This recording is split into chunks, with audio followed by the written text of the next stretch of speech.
It was not the enemy that broke them.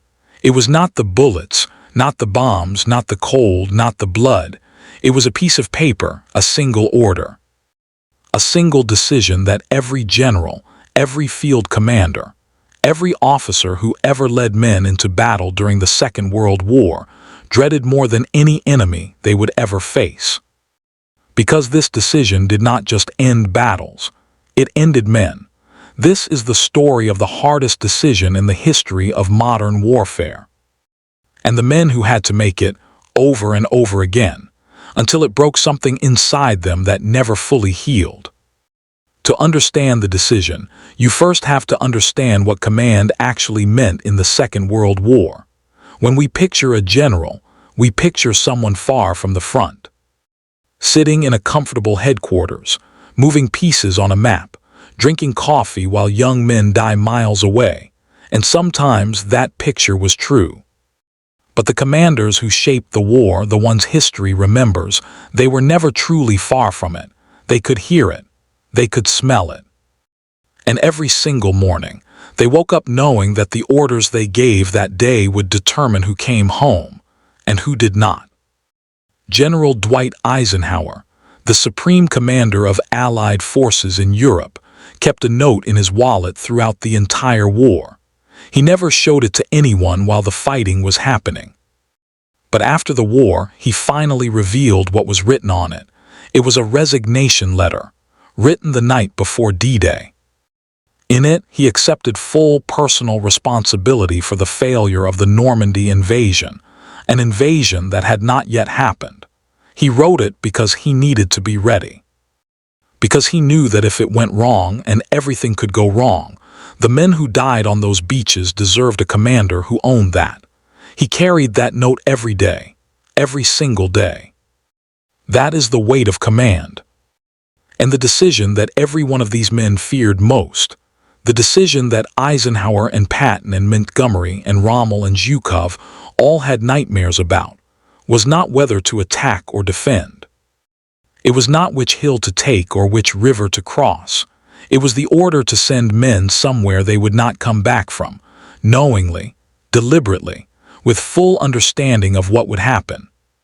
The military called it an acceptable loss operation. History calls it something else entirely. Every major offensive in World War II required it. The mathematics of war are brutal and simple. If you want to take a position, a beach, a bridge, a city, a hill that is heavily defended by the enemy, you have to send men into fire. And the commanders who planned these operations were not naive. They sat with their intelligence reports. They looked at the maps. They counted the machine gun positions, the artillery emplacements, the defensive lines, and they did the math. They estimated how many men would be killed in the first wave, in the second wave, in the assault, in the consolidation. They wrote those numbers down, and then, and this is the part that stays with you, they signed the order anyway. Because sometimes the objective was worth the cost. Sometimes taking that bridge saved 10,000 lives elsewhere. Sometimes capturing that city shortened the war by months. Sometimes the alternative, doing nothing, retreating, waiting, would cost even more lives in the end. The decision was never about whether men would die. Men were always going to die. The decision was about whether the commander believed, truly believed, that the objective was worth the specific men he was about to send to their deaths.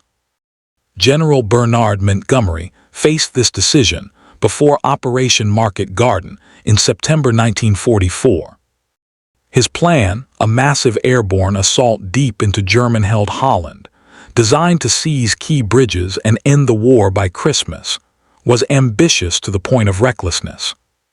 His own intelligence officers warned him that German panzer divisions were resting near the drop zones, that the plan was too bold, that the men would be surrounded.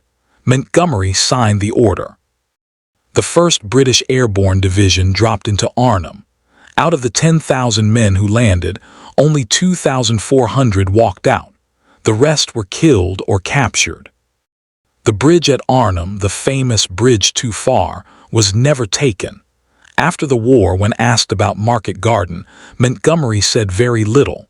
He was not a man who showed emotion easily. But people who knew him said that for the rest of his life, certain words, Arnhem, airborne, September 1944, would cause him to go very still, very quiet.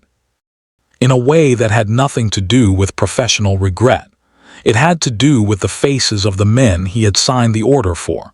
This is the part that the history books rarely capture. The statistics are easy. 10,000 casualties at Arnhem. 29,000 killed on the first day of the Somme, which was not even World War II, but the weight was the same. 2,400 American casualties in the first hours at Omaha Beach. The numbers are staggering, and because they are so large, something happens in the human brain. They stop being people, they become data, but the commanders knew them as people, not all of them, not personally, but enough. George Patton, one of the most aggressive, most feared, most celebrated commanders in American military history, was famous for his toughness, his theatrical confidence, his absolute refusal to show weakness. But Patton kept a diary, and in that diary, in private, he wrote things that the public version of Patton never would have said out loud.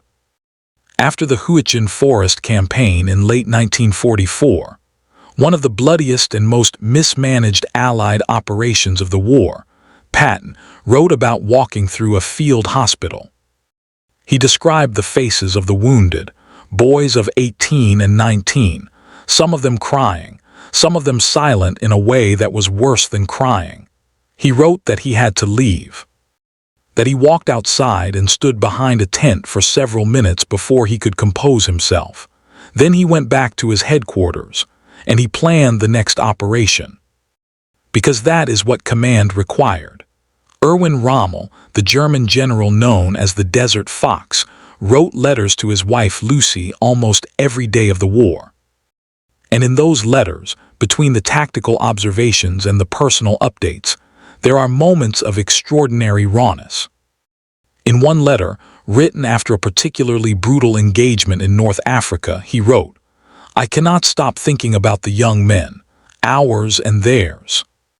They are all somebody's son." Rommel was the enemy. He served a monstrous regime. But in that sentence, in that private admission written to his wife in the middle of the night, he sounds exactly like every other commander on every other side who ever had to make the decision. They all knew. They always knew.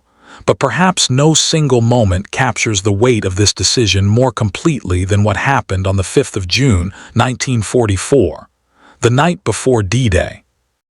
Dwight Eisenhower had spent weeks preparing the largest amphibious invasion in human history. Over 150,000 men would cross the English Channel and land on 5 beaches in Normandy, France. The planning had been meticulous. The logistics were staggering. Every detail had been considered. And yet, on the eve of the operation, Eisenhower did something that none of his staff expected.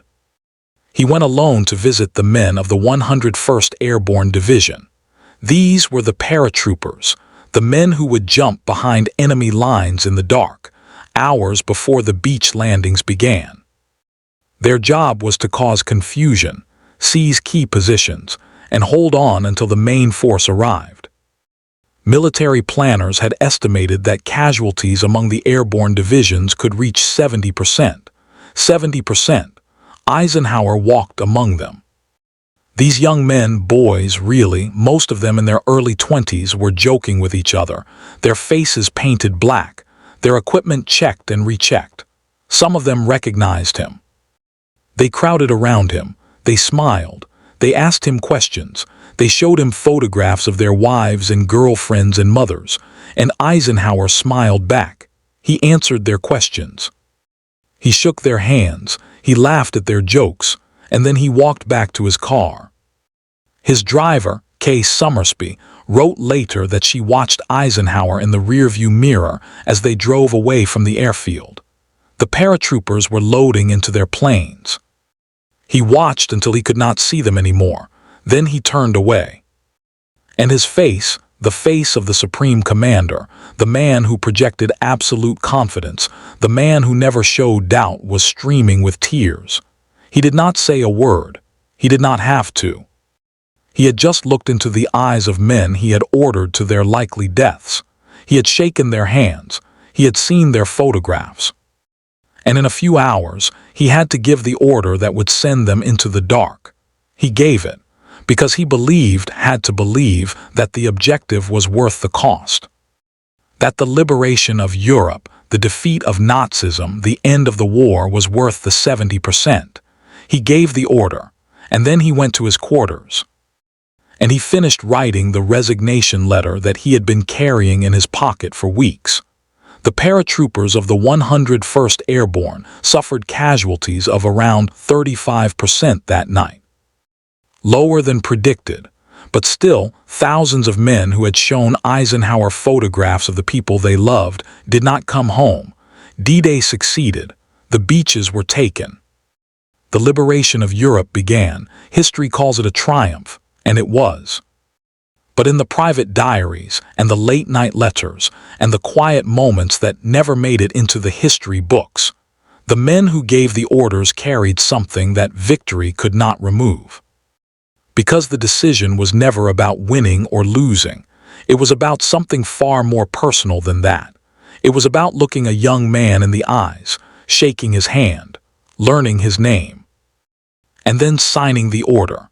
Every commander who ever led men in the Second World War knew this weight.